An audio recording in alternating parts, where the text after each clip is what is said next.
Hello dear, good evening everyone. Welcome to channel read for job. आप लोग के लिए प्रीवियस ईयर क्वेश्चन लेकर आए हैं जो 2019 जुलाई का है और ईसीडीपी हो गया है और ईवीएस यहाँ पर हम लोग करने जा रहे हैं। ओके, आप लोग यहाँ पर साथ दें ताकि आप लोग का भी मदद मिले और यहाँ पर क्वेश्चन अच्छे से सोल्यूशन का डिस्कस करके आप लोग के साथ यहाँ पर बताएं। ओके, तो आप लोग देखेंगे पर्यावरण के विषय में हम पढ़ने जा रहे हैं। पर्यावरण अध्ययन में बच्चों को जोड़ने की सबसे प्रभावशाली युक्ति क्या होनी चाहिए? शिक्षक द्वारा व्याख्या या कक्षा निर्देशन या फिर किस्से कहानियां या फिर पाठ्य पुस्तक। तो यहाँ पर्यावरण अध्ययन के बच्चे को जोड़ने के लिए सबसे प्रभावशाली युक्ति यहाँ पर कक्षा निर्देशन होता है। कक्षा में हम बच्चे को एक्टिविटी करवाएंगे, वहाँ पर उसको बताएंगे, समझाएंगे।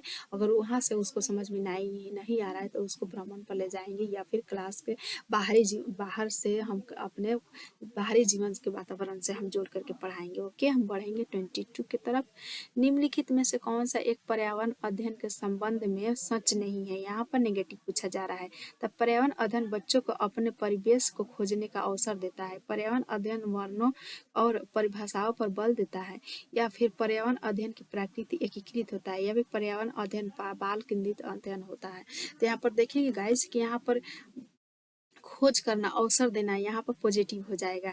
यहाँ पर प्राकृतिक एकीकृत होता है, ये भी हमारा सही है। बाल केंद्रित होता है, बनाना चाहिए क्लास को या फिर पर्यावरण क्लास को। ओके, तो यहाँ पर हमारा बल नहीं देना चाहिए, परिभाषा नहीं देना चाहिए। ओके, हमारा क्वेश्चन का आंसर 2 हो जाएगा। पढ़ेंगे 63 की तरफ। और आप लोग यहाँ पर इंग्लिश भी देखने की कोशिश करें। इंग्लिश में आप लोग का यहाँ पर क्वेश्चन हम बना दिए हैं। ओके, यहाँ पर देखेंगे कि निम्नलिखित में से क्या पर्यावरण अध्ययन में ज्ञान की रचना में बहुत ही महत्वपूर्ण है? तो बच्चों की सक्रिय भागीदारी या बच्चों की ज्ञान को शिक्षकों के ज्ञान से जोड़ना चाहिए या पर्यावरण अध्ययन को यहाँ पर ऑप्शन के द्वारा यहाँ पर हमारे आंसर को चूज करना है। पर्यावरण शिक्षण बच्चों के द्वारा शिक्षकों के ज्ञान से जुड़ना चाहिए। पर्यावरण अध्ययन को कक्षा की 4 दीवारी से बाहर सिखाना चाहिए या बच्चों के स्थानीय ज्ञान को विद्यालय के ज्ञान से संबंधित होना चाहिए। तो हमारा क्वेश्चन का आंसर हो जाएगा यहाँ पर जो है बच्चों के ज्ञान को शिक्षक के ज्ञान से नहीं जोड़ना चाहिए। बी को छोड़कर हमारा ए, सी और डी सभी सही है। हमारा क्वेश्चन का आंसर 3 हो जाएगा। ओके, हम बढ़ेंगे यहाँ पर 64 की तरफ। पर्यावरण अध्ययन में बच्चों को पाठ्य पुस्तक और शिक्षकों के अलावा अन्य स्रोत की मदद लेने के लिए प्रोत्साहित करना चाहिए। क्यों करना चाहिए? क्योंकि पर्यावरण अध्ययन सीखने के लिए पाठ्य पुस्तक और शिक्षक ही स्रोत नहीं है बल्कि सभी स्रोत है। यहाँ पर क्वेश्चन हमारा फर्स्ट गलत हो जाएगा। ओके, क्योंकि नेगेटिव बताया है। यह पर्यावरण अध्ययन सीखने के लिए समुदाय और माता पिताओं की उपस्थिति का विकास करेगा। सिर्फ विकास नहीं करेगा, सभी तरह का विकास करेगा। ओके, यहाँ पढ़ेंगे। यहाँ शिक्षकों को सब बच्चों की पृष्ठभूमि को जानने का अवसर देगा। हमारा यहाँ पर शिक्षकों के बच्चों के यहाँ पर सीखने के लिए पृष्ठभूमि का अवसर देगा। ओके, यहाँ बच्चों के सौंदर्यगत और मनोक्रियात्मक कौशल का विकास करेगा। तो हमारा क्वेश्चन का आंसर हो जाएगा यहाँ पर। ओके, देखिए गाइस, यहाँ पर ऑप्शन दिया गया है और क्वेश्चन इस तरह से दिया गया है। तो हमारा क्वेश्चन का आंसर यहाँ पर बी और सी हो जाएगा, ना कि ये हमारा नेगेटिव हो जाएगा। स्रोत नहीं है, यहाँ पर स्रोत है और बच्चों को सौंदर्यगत मनोक्रियात्मक कौशल का विकास करेगा। सिर्फ मनोक्रियात्मक का नहीं बल्कि शारीरिक मानसिक सभी का विकास करेगा। ओके, हमारा क्वेश्चन का आंसर 3 हो जाएगा। बढ़ेंगे हम 65 की तरफ। एक शिक्षक हमेशा क्रियाकलाप करने के बाद प्रश्नों और चर्चाओं का संचालन करता है। क्रियाकलापों, प्रश्नों और चर्चाओं का संचालन करने का उद्देश्य डैश है।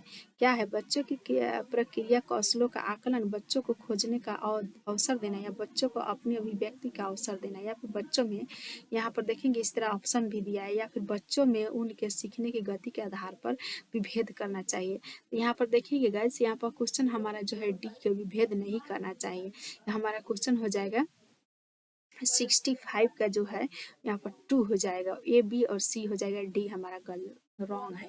ओके, बढ़ेंगे हम 66 की तरफ। पर्यावरण अध्ययन में शिक्षक के द्वारा बच्चों को स्वयं अपने का आकलन के लिए अवसर देना चाहिए। स्व आकलन क्या कहलाता है? सीखने का आकलन या फिर सीखने के लिए आकलन?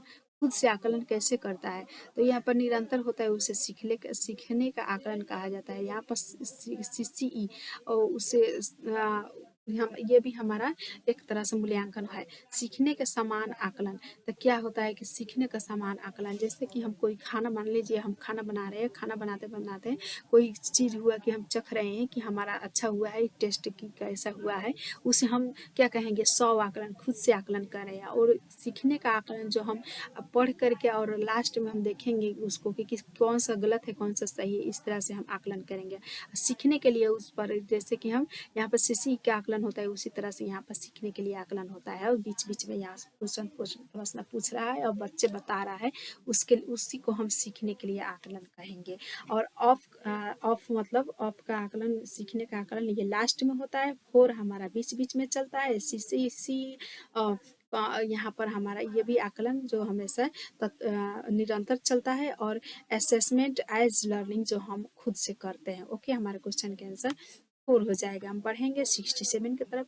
एक शिक्षक खाना किस प्रकार से खराब होता है इस पर प्रयोग करता है। तो शिक्षक बच्चों के समूह बनाकर उनको प्रयोग से संबंधित सामग्री देता है। शिक्षक बच्चों के समूह क्यों बनाता है? इसलिए बनाता है कि बच्चे को अच्छा से मानसिक विकास हो, क्रियाकलाप करे, ओके, उसको तर्क शक्ति उसका उत्पन्न हो। यहाँ पर देखेंगे ऑप्शन क्या बता रहा है। यह सहपाठी अधिगम का समर्थन करता है, या फिर यह बच्चों की सामाजिक अंतक्रिया में सुधार करता है। यह सामाजिक अंतक्रिया में सुधार करता ही है। समूह अधिगम बिना बोझ के पर्यावरण अध्ययन के अधिगम का प्रभावशाली तरीका है। या फिर यहाँ पर यह और दिया गया है, कक्षा में अनुशासन को बनाए रखने के लिए समूह में अधिगम का एक महत्वपूर्ण भाग है। नहीं गाइज, यहाँ पर देखेंगे, यहाँ पर अनुशासन नहीं बनाना है। हमारे क्वेश्चन के आंसर जो है यहाँ पर ये डी हमारा गलत है। ओके, और यहाँ पर समूह अधिगम बनाने का बोझ के पर्यावरण अध्ययन का अधिगम का प्रभावशाली तरीका ये हमारा सही हो जाएगा। और यहाँ पर भी बच्चों को सामाजिक सांस्कृतिक अंतक्रिया में सुधार करता है। ये भी हमारा क्या है तक सही है, लेकिन यहाँ पर ऑप्शन के हिसाब से हम यहाँ पर क्वेश्चन का आंसर देंगे। ओके गाइज, यहाँ पर हम क्वेश्चन के आंसर यहाँ पर फर्स्ट होगा, क्योंकि AC यहाँ पर B दिया रहता तो हो जाता, लेकिन यहाँ पर B नहीं दिया है, तो इसलिए हमको यहाँ AC को हम मानेंगे अधिक महत्व। ओके, क्वेश्चन के आंसर के हिसाब से हमको ऑप्शन के जिस तरह से दिया रहता है उसी के हिसाब से हमको आंसर देना होता है गाइज। यहाँ पर देखेंगे निम्नलिखित में से क्या पर्यावरण अध्ययन में आकलन के लिए संकेत नहीं होना चाहिए? याद करना, या फिर प्रश्न पूछना, या फिर न्याय और समानता के प्रति सरोकार, या फिर सहभागिता। क्या नहीं होना चाहिए था? यहाँ पर देखेंगे कि न्याय और समानता के प्रति सरोकार नहीं होना चाहिए। ओके, बल्कि याद करना, प्रश्न पूछना, सहभागिता, यहाँ सभी प्रकार के एक ही होना चाहिए। ओके, यहाँ पर क्वेश्चन के आंसर हमारा 3 हो जाएगा। बढ़ेंगे हम 69 की तरफ। पर्यावरण अध्ययन में चित्र पढ़ना एवं महत्वपूर्ण क्रियाकलाप है। निम्नलिखित में से कौन सा से संकेतकों का बच्चों के आकलन चित्र पढ़ने द्वारा हो सकता है? तो अवलोकन और अभिलेखन, या फिर अभिव्यक्ति, या फिर विश्लेषण, या फिर प्रयोग करना। तो यहाँ पर देखेंगे इस तरह से हमारा ऑप्शन के हिसाब से हम क्वेश्चन का आंसर देंगे। तो हम इसी तरह से प्रयोग नहीं करेंगे, सिर्फ अवलोकन और अभिलेखन, अभिव्यक्ति, विश्लेषण होगा, प्रयोग नहीं होगा। क्वेश्चन के आंसर हमारा 4 हो जाएगा। ओके, रेटिंग स्केल में कौन से तर्क तकनीकी का उपयोग होता है? रेटिंग स्केल में जांच सूचिका, या फिर अधिविन्यास, या लिखित प्रश्न, या फिर अवलोकन, किसका यहाँ पर रेटिंग स्केल में तकनीकी का उपयोग होता है? तो अवलोकन का उपयोग अधिक होता है। ओके, हम बढ़ेंगे 71 की तरफ। निम्नलिखित में से कौन पर्यावरण अध्ययन का उद्देश्य नहीं है? यहाँ पर नेगेटिव पूछा जा रहा है। तो बच्चों को स्वयं अपने हाथों से कार्य करने और खोजने के क्रियाकलापों से जोड़ना चाहिए, ये हमारा पॉजिटिव है। बच्चों को पाठ्य पुस्तक की परिभाषा प्रदान करने के लिए प्रोत्साहित करना चाहिए। पाठ्य पुस्तक के सिर्फ भाषा को प्रोत्साहित करने के लिए नहीं करना चाहिए गाइस।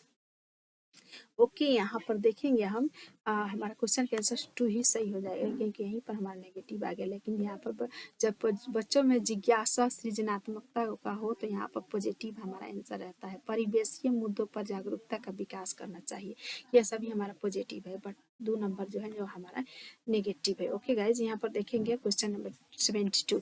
किसी पर्वतीय क्षेत्र में प्रेक्षण करने पर यह पाया गया कि लोगों ने अनेक लोगों ने अपने घर पत्थर